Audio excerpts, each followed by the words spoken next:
¿Cómo están, hermanos? Bienvenidos a la semana número 11 de nuestros estudios Historia de la Iglesia. Esta semana es del 5 al 11 de noviembre. Las lecturas en González son del capítulo 44 al 49 y estamos hablando esta semana de luchas, controversias e inicios de reforma. Primero, una lectura bíblica de 1 Timoteo capítulo 3, versículos 1 al 7. Ya saben lo que este pasaje dice acerca de del que quiere ser pastor, obispo o líder en la iglesia. Palabra fiel: si alguno anhela obispado, buena obra desea. Pero es necesario que el obispo sea irreprensible, marido de una sola mujer, sobrio, prudente, decoroso, hospedador, apto para enseñar, no dado al vino, no pendenciero, no codicioso de ganancias deshonestas, sino amable, apacible, no avaro, que gobierne bien su casa, que tenga a sus hijos en sujeción con toda honestidad. Pues el que no sabe gobernar su propia casa, ¿cómo cuidará de la iglesia de Dios? No un neófito, no sea que envaneciéndose caiga en la condenación del diablo. También es necesario que tenga un buen testimonio de lo de afuera, para que no caiga en descrédito y en lazo del diablo. Bueno, palabra ahí para todos nosotros, hermanos, y aplica primeramente a cada uno de nosotros que queremos ser, que seamos pastores y también diáconos, palabras muy similares aquí en los versículos que siguen, pero en cualquier liderazgo. Y estamos estudiando un tiempo que obviamente que los líderes de la iglesia fallaron tremendamente, la mayoría de ellos, en no obedecer, en no seguir estas palabras de Pablo a su discípulo Timoteo. Bueno, hemos visto que aunque existe un matrimonio entre la iglesia y el Estado, en esta relación estrecha a veces se pelean mucho. Siempre hay conflictos de poder, de autoridad, de influencia. ¿Quién tiene la última palabra? ¿Quién tiene más autoridad divina? ¿El emperador o el papa? En esta sección de lecturas vamos a ver cómo la lucha de este matrimonio de cristiandad y el Estado se estaban intensificando. Hay intentos, como hemos visto anteriormente, a reformas. Hay algunos que quieren reformar la iglesia, pero el papado está corrupto. Las políticas imperiales están cambiando. A consecuencia, muchos ya están cansados de la corrupción, de las guerras, de la inestabilidad.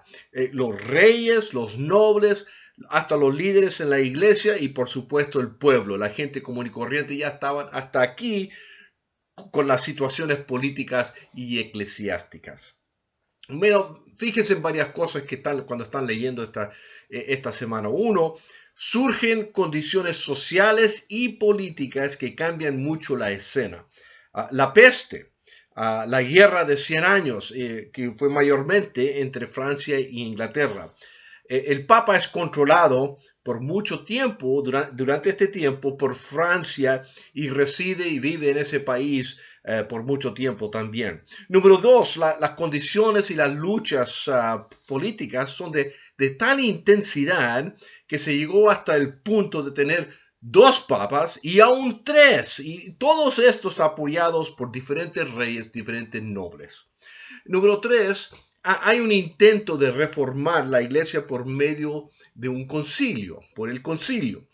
Los cambios filosóficos y teológicos en estos días llevaron a la teoría conciliar, que dice que un concilio universal representa a los fieles, a la iglesia y no el papa.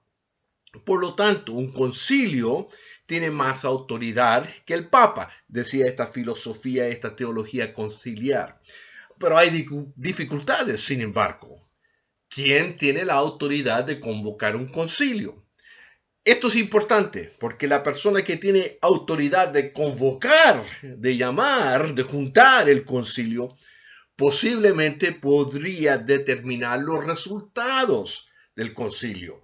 ¿Quiénes son los invitados? ¿En qué ciudad se reúne el concilio? ¿Cuándo se reúne? La agenda del concilio. O sea, siempre hay manipulaciones políticas, ¿no es cierto?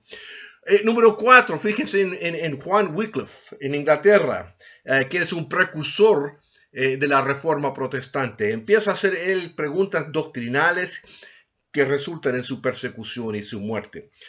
Algunos puntos importantes acerca de Wycliffe para notar.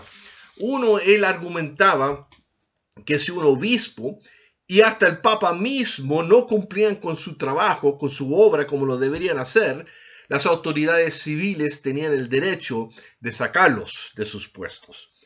También él usaba la Biblia como su autoridad última, final, para atacar el sistema sacramentario, especialmente la transubstanciación. Número 3, insistía que la Biblia debería estar en las manos de los laicos, no solamente en los sacerdotes, los curas, los obispos, pero en la mano de los laicos, esos mismos que estaban predestinados a la salvación. Y finalmente Wycliffe también, mucho de su protesta, muchas de sus quejas estaban guiados por su propio patriotismo, por el amor a su país, Inglaterra. O sea, no le gustaba que el papa extranjero del otro lado del continente europeo tuviera tanto poder en su país de Inglaterra. Número 5, cosa aquí que fijarse también en Juan Hus, en Bohemia, que es influenciado por Wycliffe, pero tiene intereses más prácticos que doctrinales. Pero el punto doctrinal que le causó tan grandes problemas fue también acerca de la autoridad del Papa. Decía que un Papa indigno no tenía que ser obedecido. También decía que la Biblia era la autoridad final y que el mismo Papa debería ser evaluado, criticado, juzgado por las Escrituras. Bueno, algunas preguntas para considerar mientras están leyendo. Número 1, ¿cuáles fueron algunas de las interpretaciones comunes y populares de las causas de la peste? ¿Cuáles fueron las consecuencias de esta idea? O sea, la gente pensaba, experimentaban la peste. ¿Qué se pensaba acerca de la peste? ¿Cuáles fueron las causas de esta peste? ¿Cuáles fueron las supersticiones, las creencias y cuáles fueron las consecuencias de esas creencias acerca de la peste? Número 2, ¿cómo evalúa usted las relaciones eclesiásticas y políticas durante este tiempo? ¿Qué lecciones hay para hoy? Número 3, ¿hasta qué punto tuvieron éxito los concilios? ¿Y qué importancia tuvieron para el futuro de la iglesia? Y finalmente, ¿cuáles son las contribuciones principales? Ya hablamos un poquito de ello, pero ¿cuáles son las contribuciones principales de Wycliffe y de Hus? ¿En qué forma se pueden ver como ellos como precursores de la Reforma Protestante, como pre-reformadores? Bueno, esta semana les toca el foro número 5 y como ya hemos dicho un poquito, esta semana van a estar leyendo acerca de la peste y las supersticiones de la gente. A veces leemos de esas supersticiones del pasado y nos maravillamos a la ignorancia del pueblo. Sin embargo, hoy día encontramos supersticiones y a veces en nuestras propias iglesias encontramos doctrinas confusas, pensamientos que son más tradición que doctrina. O quizás son mala interpretación y una mala aplicación de la Biblia. Quizás la gente cristiana comprometida y sincera, pero a veces son más guiados por tradiciones y a veces supersticiones que las doctrinas.